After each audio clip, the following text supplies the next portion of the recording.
नमस्कार, मैं सिब और आप देख रहे हैं आर्यन खबर। सबसे पहले आप सभी को 79वां स्वतंत्रता दिवस की सभी दर्शकों को हार्दिक बधाई।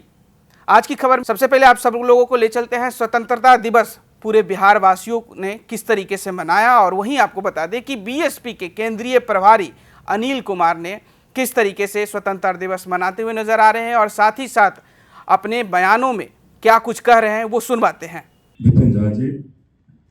और आज 19वां 79th इंडिपेंडेंस डे के अवसर पर सबसे पहले उन महान सपूतों को जिन्होंने हमें इस आज़ादी का हवा दिया, आज़ादी में जीने का रास्ता दिखाया और हम सबों को अंग्रेजों के जुल्म और ज्यादतियों से आज़ाद किया, उन महापुरुषों के चरणों में श्रद्धा सुमन अर्पित करते हुए आज जब हम देश में 79वां स्वतंत्रता दिवस मना रहे हैं और निश्चित रूप से जब अंग्रेजों ने हमारे भारत को लूट करके जब छोड़ा था, उसके बाद यहाँ की सरकारें, यहाँ की व्यवस्थाएं, यहाँ की इंफ्रास्ट्रक्चर हर क्षेत्र में बढ़ा और एक जीवन जीने लायक हम सबों को मिला है। इसमें कहीं कोई शंका नहीं है कि हम उस नरकीय जीवन से निकलकर खुले आसमान में एक जीवन तो ले रहे हैं, लेकिन जिन ऊंचाइयों तक हमें पहुंचना चाहिए था उन ऊंचाइयों तक आज भी हम दम तोड़ रहे हैं, उन ऊंचाइयों तक हम आज भी नहीं पहुंच पा रहे। कहीं ना कहीं जो इन व्यवस्थाओं को चलाने वाले जो लोग हैं, जो इस भारत के लोकतंत्र को, जो बाबा साहब ने हमें इस देश में संवैधानिक हक देकर के सबको बराबरी का रास्ता दिया, बराबरी का दर्जा दिया, वो बराबरी का दर्जा, वो बराबरी का रास्ता, वो आजादी आज भी हमें नहीं मिल पाई है। अंग्रेजों से तो आजाद हो गए, लेकिन भारत में जो लोग हैं, जो अपने आप को एक उच्च संभ्रांत वर्ग में पाते हैं और हम नीचे वालों को आज भी वो देखना पसंद नहीं कर रहे। तो हम ये कहना चाहेंगे कि जब तक ये ऊंच और नीच, अगड़ा और पिछड़ा का, अगड़ा और पिछड़ा का जब तक ये रास्ता खत्म नहीं होगा और सब एक नहीं होंगे, तब तक उन ऊंचाइयों तक हम नहीं पहुंच पाएंगे जहां बाबा साहब ने सोचा था, या देश के उन कुर्बानियों ने, देश को आजाद करने में जिन्होंने अपनी कुर्बानियां दी, उन्होंने सोचा था, चाहे वो सरदार भगत सिंह हो, चंद्रशेखर आजाद हो, इन सबों ने सोचा होगा कि हमारा देश एक बनेगा और तभी हमारा देश सोने का चिड़िया कहा पाएगा। आज हमारे देश में जातिगत दुर्भावनाएं फैलाई गई हैं, तरह तरह से भावनाएं फैलाई जाती हैं, और अभी भारत की सरकार बिहार के अंदर एक मतदाता सूची लेकर के बैठा हुआ है कि हम एसआईआर कराएंगे। निश्चित रूप से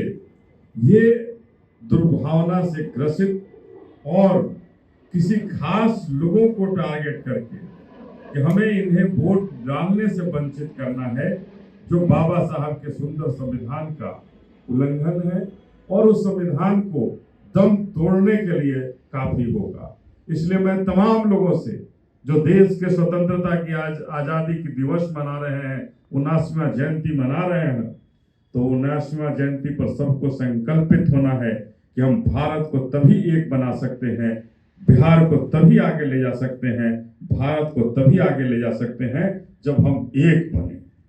जब एक बनेंगे तभी कुछ हो सकता है, लेकिन देश की व्यवस्था चलाने वाले जो लोग हैं वो हमें एक बनने नहीं देना चाहिए। वो अपनी वोट की राजनीति के लिए कभी हमें धर्म में बांटते हैं,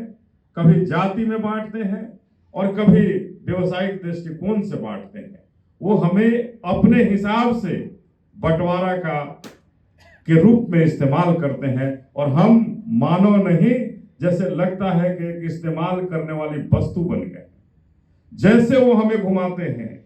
जिस तरह के लोग लुभावने वादे नारे देते हैं, हम उन नारे और उन वादों के पीछे चले जाते हैं।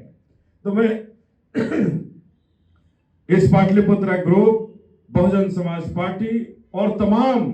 लोग जो इस भारत के आजादी के जश्न को मना रहे हैं, तमाम लोगों से आह्वान करना चाहते हैं कि आज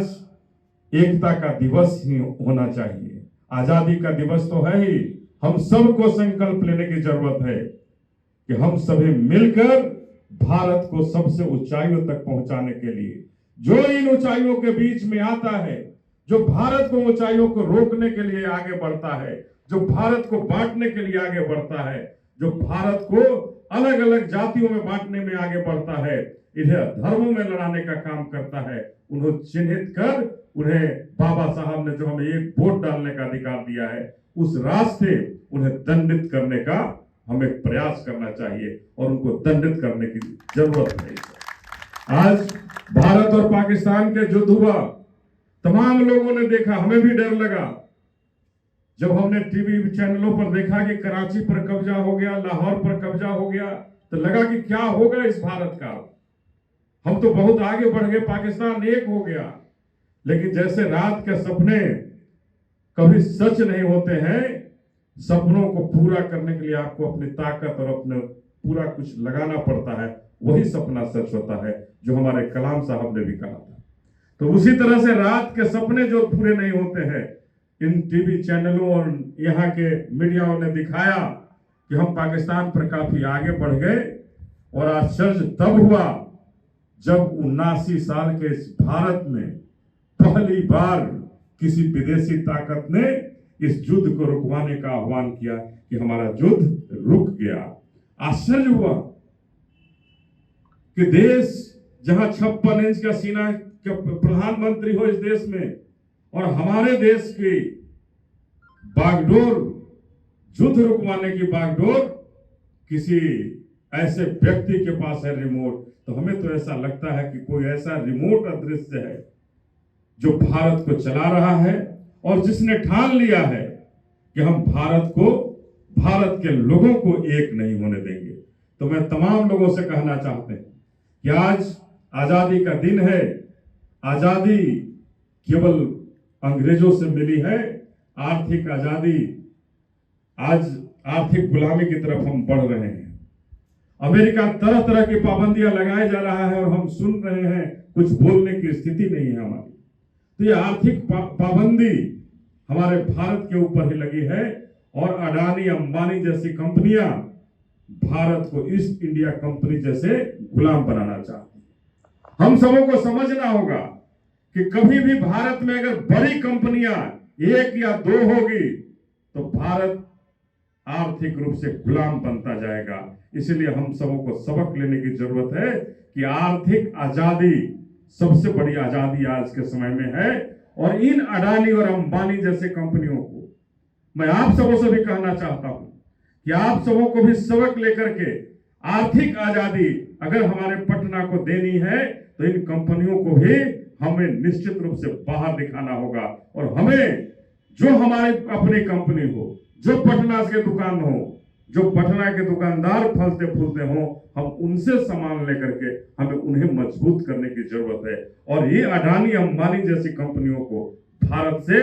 जिस तरह से ईस्ट इंडिया कंपनी को उखाड़ फेंका, उसी तरह से अडानी अंबानी जैसी कंपनियों को भी उखाड़ फेंकने की जरूरत है। और उन छोटे दुकानदारों को, जहां से उस दुकान की रोजी चलती हो, रोटी चलती हो, परिवार चलता हो, उन परिवारों को चलाने की जरूरत है। तो हम यही कहेंगे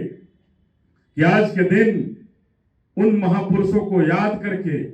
आप अपने जीवन को भी उन महापुरुषों के आगे सौंपने का काम कीजिए कि उन महापुरुषों ने अगर चंद्रशेखर आजाद, सरदार भगत सिंह, खुदीराम बोस जैसे महान आत्माओं का अगर इस भारत में जन्म नहीं हुआ होता तो हो सकता है कि हम आज भी आजाद नहीं हुए। उन महापुरुषों ने अपने जीवन को आपके लिए, अपने आगे आने वाले पीढ़ी के लिए कुर्बान कर दिया। और आज हम हाथ पर हाथ धर घरों के अंदर डूब के रहते हैं कि अगर किसी के खिलाफ बोल देंगे तो हम पर सजा हो जाएगी। यह आजाद भारत है। आजादी भारत में हमें अपनी प्रतिक्रिया देने की, अपनी क्षमता के अनुसार लड़ने की आजादी है। इस आजादी को पहचानिए और जो लगता हो कि हमारे भारत के लिए अच्छा नहीं है, हमारे बिहार के लिए अच्छा नहीं है, हमारे पाटलिपुत्र के लिए अच्छा नहीं है, उसका विरोध करने की आदत डालिए और तभी हमारा भारत महान बनेगा, तभी हमारा बिहार महान बनेगा। आज बड़ा आश्चर्य होता है ये कहते हुए कि भारत निश्चित रूप से आगे बढ़ा है, लेकिन प्रति व्यक्ति आय जो इस देश की मजबूत अर्थव्यवस्था को सजाती संवारती, वहां हम सबसे पीछे की पायदान पर है। और सबसे पीछे भारत है विश्व के उन पर 126वें स्थान पर है 165 देशों में प्रति व्यक्ति आय के दृष्टिकोण से। और उस भारत में जिस राज्य में हम रहते हैं उन 26 राज्यों में सबसे पीछे हमारा बिहार खड़ा है प्रति व्यक्ति आय के रूप में। तो हम कहना चाहते हैं कि प्रति व्यक्ति आय के रूप में अगर हम सबसे पीछे के पैमाने पर खड़े हैं तो कौन सी आर्थिक आजादी हुई और कौन सी मजबूती हमारे उन परिवारों को मिली। तो हम ये कहेंगे कि आजादी तभी होगी जब आर्थिक रूप से हमारे सारे परिवार जो शोषित हो, वंचित हो, दलित हो, जो पिछड़े अति पिछड़े हो, जो आगड़े जाति के जो लोग हो, ये सब मिलाकर के जो समाज भारत को एक बनाता हुआ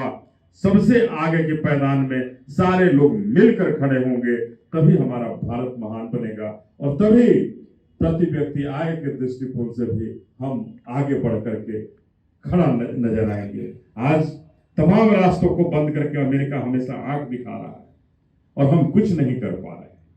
तो इन व्यवस्थाओं को मजबूत करने में आप सब मिलकर के, आप पूरे पाटलिपुत्र परिवार भी मिलकर के, बहुजन समाज के लोग भी मिलकर के अपनी ताकत को दर्शाएं, अपनी ताकत को दिखाएं कि हमारी भी इस बिहार की अर्थव्यवस्था को मजबूत करने में हमारी क्या योगदान। मैं निश्चित रूप से कहना चाहता हूं कि इस पाटलिपुत्र ग्रुप परिवार हो, अलीना के लोग हो, ये सब मिलकर के निश्चित रूप से इस बिहार को बढ़ाने में योगदान दिए हैं और आगे आने वाले साल में और भी मजबूती से इस बिहार के इंफ्रास्ट्रक्चर को मजबूत करने के लिए हम सभी और ताकत लगाएं और मजबूती से खड़ा हो और मजबूती से ताकत लगाकर बिहार को आगे का रास्ता दिखाने के लिए हम सभी आगे बढ़े। सबको बहुत बहुत धन्यवाद देते हुए जय हिंद, जय बाबा साहब जिन्होंने इतना सुंदर संविधान लेकर के हमारे भारत को सुशोभित किया। जय आप सबों का बहुत बहुत धन्यवाद। तो आपने साफ तरीके से बीएसपी केंद्रीय प्रभारी अनिल कुमार की बातों को सुना। वो कहते हुए नजर आ रहे हैं कि आज स्वतंत्रता दिवस है,